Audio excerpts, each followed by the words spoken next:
ngayon guys, magmumukbang kami ng aking mga kapatid guys. Ito yung pangalawa kong kapatid, ito naman yung pangatlo. Tapos, lahat po kami may mga asawa. Tapos guys, wala kami guys magkakapatid, ako yung panganay, tapos yung bunso namin nag-aaral pa. Tapos guys, yung isa namin na kapatid may asawa, wala pa guys, nasa work pa siya. Tapos ito na guys, may magtatanong sa amin about sa married life. Tapos guys, yung mga bata pa kami taga ano kami guys, taga Siargao talaga kami. Tapos, ang amo life guys, yung kapatid ko, nangatulong siya dito. Pag nagtrabaho na siya, sa awa naman ng Diyos, nagkaroon siya ng amo na mabait. Ano yan siya? Ano yan? Sima no? Huwag kang iyak. Sis. Siman yung trabaho ng amo ko dati, napinagtrabaho ko bilang isang kasambahay. Huwag naman katulong. Ibibitang muna, tapos ipitong muna namin yung aming mga life guys. Una namin punta ng Maynila yung mga kapatid. Bago kami ng kasambahay. Dahil nasa namin yung hirap kung paano. Gusto ko pumunta kami ng Maynila, yung pamasahe namin magkakapatid, yung natira is 57 pesos lang. Hati pa namin dalawa, nag 22 pesos. Tapos, yung nalulungkot kami, parang iyak kami kasi kami magulang namin, mga kapatid namin. Tapos ayun, pagdating namin dito sa Maynila, sabi ko nga, gusto ko lang umuwi. Sabi naman niya, paano tayo umuwi? Wala tayong pamasahe, pira natin 57 pesos na lang. Tapos guys, tawag ito, yung kaya napunta na kami dito, kasi yun guys, di ba nga yung kapatid ko, nagkaroon siya ng amo na, na mabait. Tapos, unang-una pinapunta dito yung nanay namin, pero nandito na talaga tatay namin nakatira. Tapos sa totoo lang talaga guys, no bashing sa parent, ganito talaga. Kami lang po talaga tatlo yung hindi nakapagtapos sa pag-aaral guys.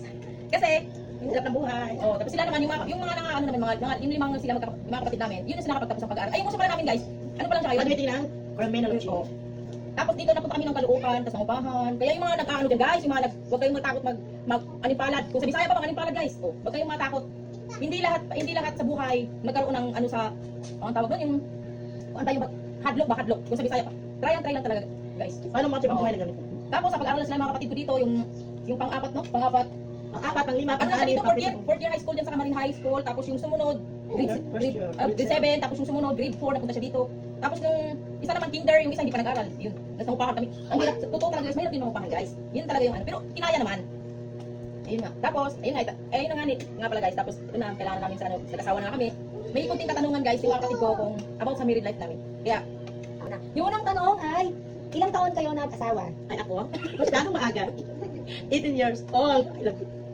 ako ata 21 ka ba? 34. Ay, 35. Ay, ito na nga, pakita mo na guys. Pakilala ko ang pang-apat namin sa magkapatid.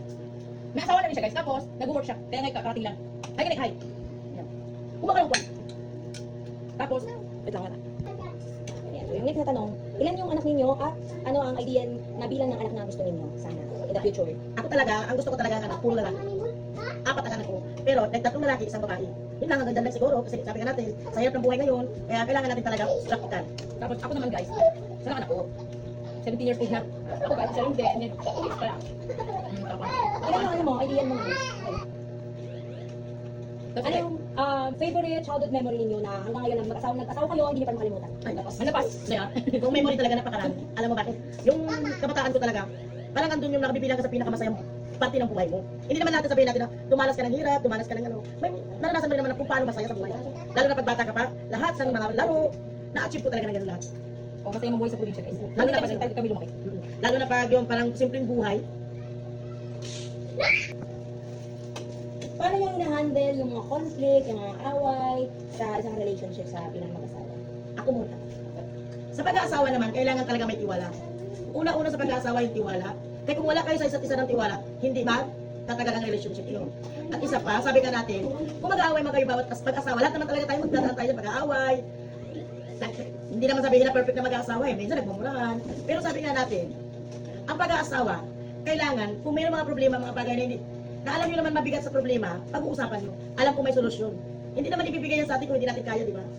Yun lang. Sa akin naman, ang masasabi ko, sa pag-asawa 17 years na din kasi kami. Ayun nga, andun nga tayo, dahil sinabi mo na, di mag-away, di mag-away, pero ano ko lang, kung saan pa magtinabangay ng trabaho ko, kaya ang magiging dyan perfect. Ako, layas. Pero walang pagtalunan. For our next question, kapag nagtanong yung anak ninyo ng mga marriage advice, ano yung mga advice niyo sa kanila in the future? Parang, ma, ganito, anong gagawin ko? Kasi syempre lumalaki na sila. Ayos. Ako naman iba. Kaya sabihin nila na bilang isang magulang, ako talaga, sa bawat araw, lagi kong tinatanong sa mga anak ko, gusto ko makapagtapos kayo kasi wala naman kami talagang kayamanan. May papamana sa kanila. bilang edukasyon na. Alam mo kung bakit? So wala naman ako hanap buhay na wala akong trabaho, wala akong tinapos.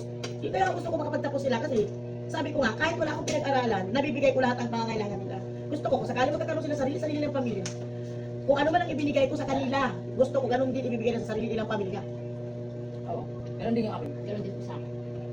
Dito na magtatapos ang aming mukmunting vlog na ibinigay sa inyo sa araw na ito. Kaya sana guys, please like and share and follow. Pakisuportahan po ang Surigao ng Vlog.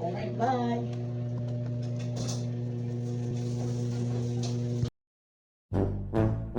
Hindi na! Hi guys! Good evening! Welcome back to our channel! Okay na yan.